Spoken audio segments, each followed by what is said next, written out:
Voilà, un demi-train arrière démonté.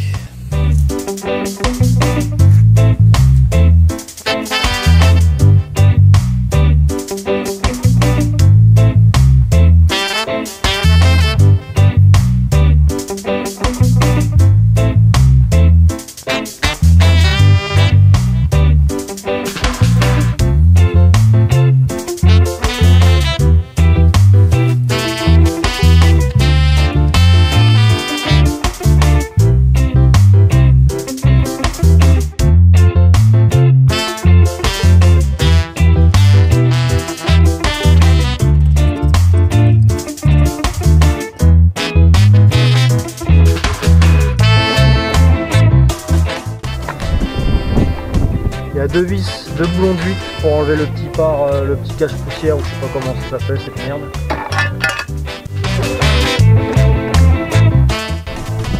Ça c'est un petit clip qui tient le câble du frein. Après il y a une goupille qu'il faut soulever. Il faut virer.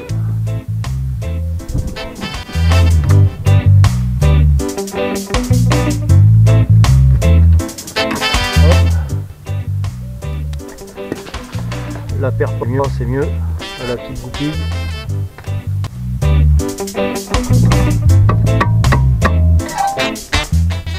Ça c'est ce qui retient le frein à main sur l'étrier. Enfin, le câble du frein à main. Après tu as un boulon de 10 qui tient le câble de frein à main sur le bras oscillant. Pour éviter de la paumer, je la remets sur le bras oscillant.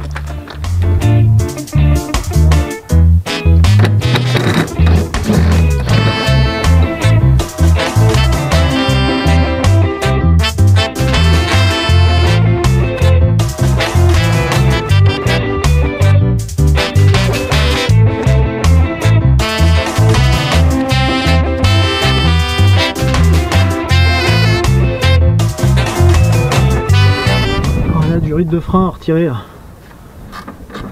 parce qu'elle est fixée sur le bras oscillant. Des boulons de 12. Il y en a un qui est fixé sur l'étrier et l'autre qui est sur le bras oscillant. Pareil, pour pas paumer la vis, là, je la remets dessus. Puis maintenant on va démonter l'étrier.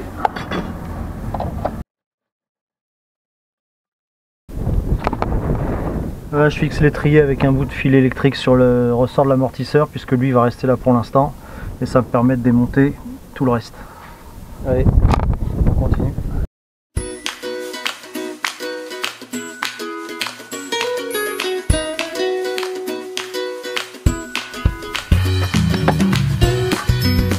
Et voilà le bras supérieur.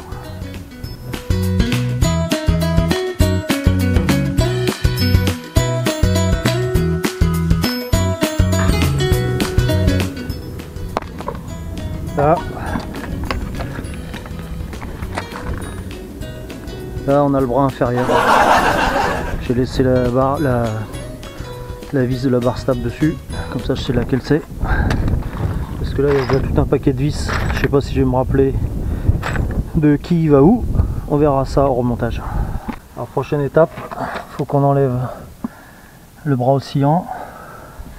Il est fixé ici, ici et là-bas. On va déjà enlever celle qui est là.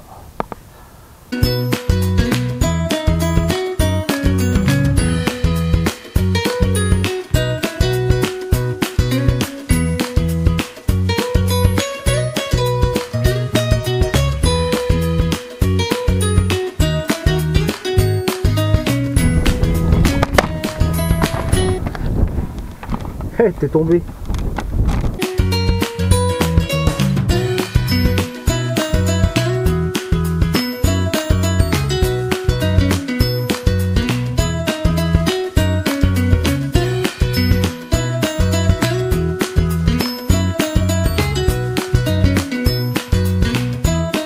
Et voilà un bras oscillant démonté. Donc on aura ce oscillant bloc à changer, ça va virer. Ah, il est un peu déchiré quand même. Hein. Là on voit ici. Ouais. Bon, ça sera pas fait pour rien. Voilà à quoi ça ressemble.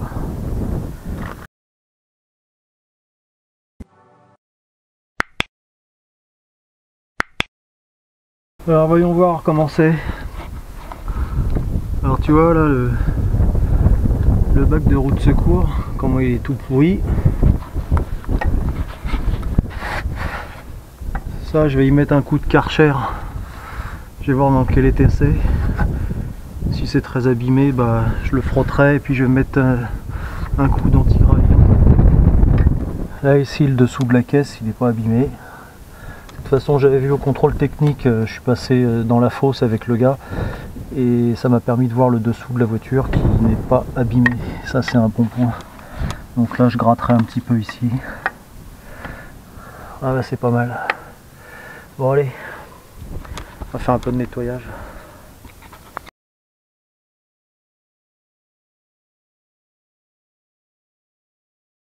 Bon, le dessous a l'air propre. Il n'y a pas de tache de rouille. Donc ça va rester comme ça. Il y a encore du... comment on appelle ça? L'anti-gravillon. Donc pour moi c'est ok. Méthode des merdes pour enlever le cil en bloc. C'est la biellette de Barstab.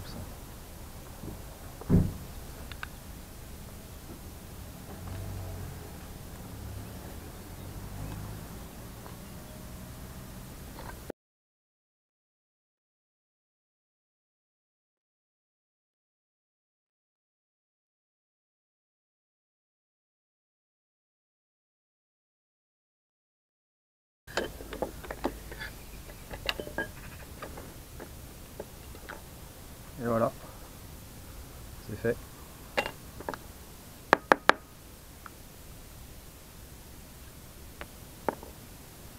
Si on bloque, c'était quand même pas mal craqué.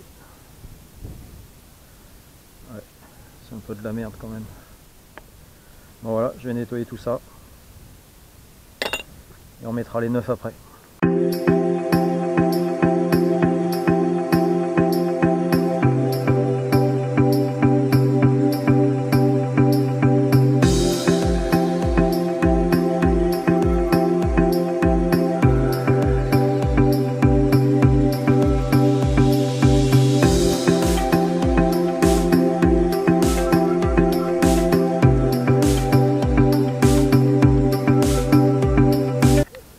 Maintenant que je l'ai repeint, eh ben on va mettre le cil en bloc dedans.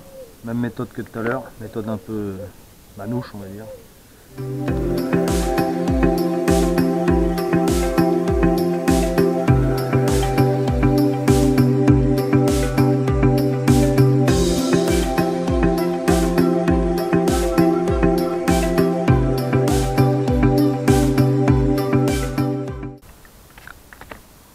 Voilà.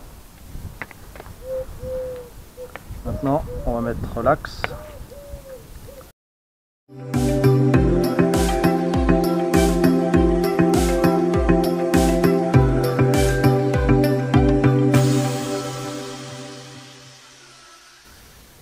Moi qui déteste avoir des merdes sur les doigts, avec ça je suis super content.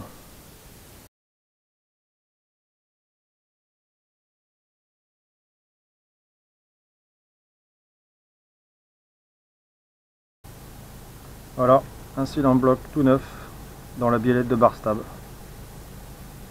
En plus c'est tout gras, ça devrait pas rouiller tout de suite. Allez, suivant.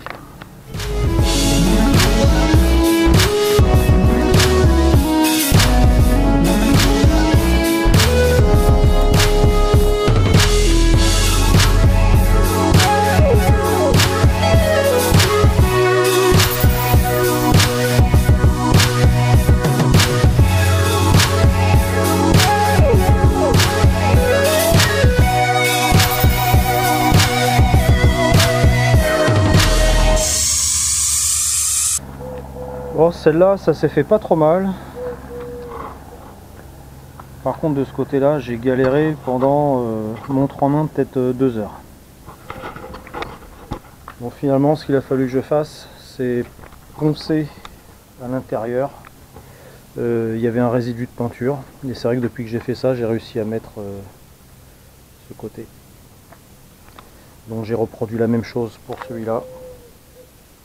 Et comme tu le vois en caméra, bah, ça s'est pas trop mal passé.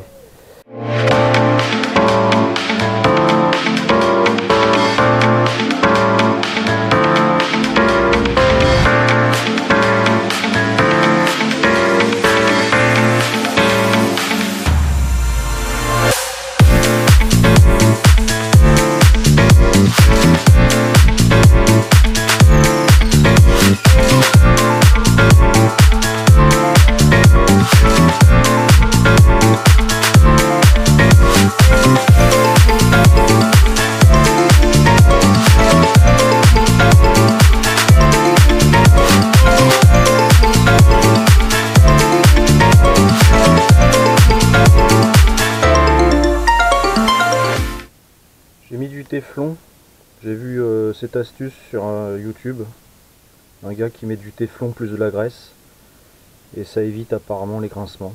Bon bah, j'essaye, on verra bien. Allez, maintenant on va le monter.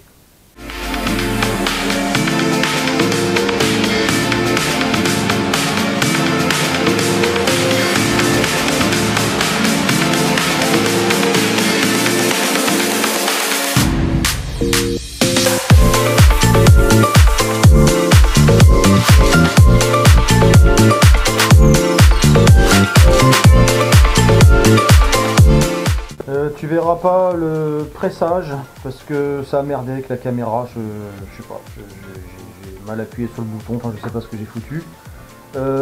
Sache que ça s'est super bien passé pour cette partie là, en fin de compte j'ai mis un petit bout de chevron, une plaque en ferraille, j'ai pressé, c'est rentré tout seul, voilà, aucune difficulté, donc nickel. À la limite je pense que ça peut même se faire avec un serre-joint comme je l'ai fait pour les autres petits, ou avec un étau, enfin voilà, il n'y a pas besoin d'une presse, de 6 tonnes comme j'ai. Ça a l'air de rentrer. J'ai même vu un gars sur, je crois c'est en Australie, il insère ce genre de cylindre bloc en se mettant juste debout, il met le bras oscillant par terre, il appuie avec son pied, il se met debout, bon il fait je sais pas 85-90 kg, et le machin il rentre, donc voilà, il n'y a pas besoin d'une force extrême pour que ça s'insère. Mais désolé, tu verras pas ça en vidéo. One eternity later. Bon, ça s'est mal passé. Je te mets quand même les photos de tous les éléments prêts à monter sur la voiture. J'ai repeint rapidement les bras oscillants, les petites biellettes de bar stab comme tu l'as vu, ainsi que la bar stab. Voilà, donc je me suis pas trop pris la tête, hein, je cherche pas à faire une œuvre d'art. J'ai essayé de lutter un petit peu contre la rouille parce qu'il y en avait un petit peu superficiellement, mais rien de très grave. Voilà, j'ai un peu frotté, j'ai mis du, je sais plus comment ça s'appelle là, du convertisseur de rouille, truc de chez Lidl là, primaire, convertisseur rouille je crois que ça s'appelle. Voilà, j'ai mis une couche de ça, et puis, puis après par dessus j'ai mis de l'anti-gravillon. Il n'est pas très épais, donc du coup il fait pas trop granuleux, ce qui donne un rendu pas trop mal, ça fait du noir mat. Voilà, c'est simple, efficace, et puis ça suffit pour un truc qui se verra pas de toute façon. Voilà, donc je te mets les petites photos là pendant que je discute, comme ça tu peux voir ce qu'il en est. C'est une fin de vidéo pour clôturer celle en cours parce que ça fait un moment que je l'ai débuté. La partie démontage s'est assez bien passée. Le remontage ça a été un petit peu plus compliqué, d'ailleurs j'ai rien filmé du tout sur le remontage. J'ai un peu galéré parce que comme nous sommes sur terre, quand tu démontes, il y a tout qui tombe, donc c'est facile. Et puis quand tu veux faire le remontage, il faut maintenir tout en plaçant les vis, machin, enfin c'est pas évident, surtout que je suis couché sous la voiture. Donc j'ai pas mal galéré pour remettre les pièces en place, surtout le grand bras oscillant. Donc il a fallu que j'adapte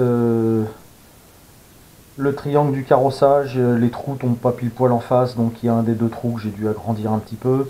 Et pour clore cette merde finalement, parce qu'on va appeler ça comme ça, un des tirants, je vais te mettre une capture d'écran ici. Hein. Donc celui-ci, eh bien, au moment du revissage final, je me rends compte que le boulon, il sert pas. ça tourne un peu dans le vide. Donc je vais devoir redémonter cette partie-là et juste faire traverser un boulon pour voir si ça prend bien. Et j'espère que ça va bien prendre, parce que sinon c'est très merdique. Ça veut dire que c'est l'écrou prisonnier qui est dans la voiture, dans le châssis. Sauf que en dessous on ne le voit pas. Je sais même pas si on peut le trouver en enlevant une moquette à l'intérieur ou quoi que ce soit.